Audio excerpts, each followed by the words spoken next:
I hope you can hear me. But right now, we're at the Champs-Elysees, or on it. And this is it. And it's really cool because there's a song called Champs-Elysees by Joe Dassin, I think his name is.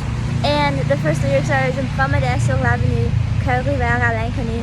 J'avais envie de dire bonjour à n'importe qui. And it means I was walking down the avenue with my heart open to everything. And I had the urge to talk to anybody or everybody. And I think that's really cool because that's kind of how I feel in Paris, because there's just so many like interesting people here that I want to talk to all of them.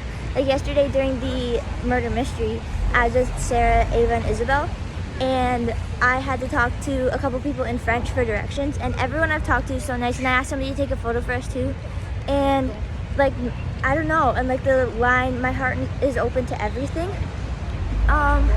like I that's just how I feel. Like I think that everything here is so amazing, even though we're all at least like slightly miserable because of all the rain, and I'm really soggy right now. It's not fun. Like I'm still having a great time. Like I'm in Paris. Like how could I not be having a good time?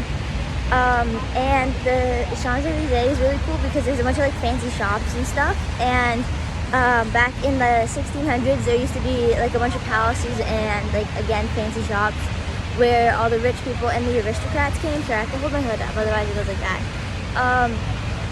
And yeah, it's just really cool. You can still see that this is still like kind of like a rich area. Like there was a fancy like drug or pharmacy, but it had merch for the France Open. Like you don't see that at like a normal Shoppers Drug Mart. And there's like Louis Vuitton and there's Hugo Boss and there's just a bunch of fancy stuff. And yeah, it's pretty cool. One of the things I found cool about Paris and just the places I've been in Europe in general is how many people use either public transport or bicycles instead of normal cars. Like when we were in Paris, we only use a subway or buses. And I think that's really cool because that's kind of what we can do as individuals to aid the climate crisis, because everyone knows how climate change and global warming is affecting the world and everyone in it. And you can see the effects of climate change in Paris and France and Europe and Germany specifically, because climate change has lots of, like, along with the long-term effects, has lots of short-term effects, including heavy rainfalls. That's one of the effects of it, and we can see that with the flooding in Germany. And in the clip before this one, I was wearing my rain jacket because it had been raining for the 2 days before this straight. And in Germany, there, like with all the flooding in Zweibrücken where we're staying, there was forest with water that my host dad told me was 6 meters high at one point, where the ground is usually completely dry and there's usually no water.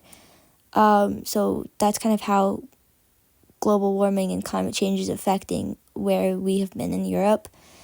And I think it's important to recognize how we as individuals contribute to climate change and what we can do to stop that. So using public transport and bicycles can greatly lower vehicle emissions and fossil fuel emissions, which are one of the leading causes of climate change.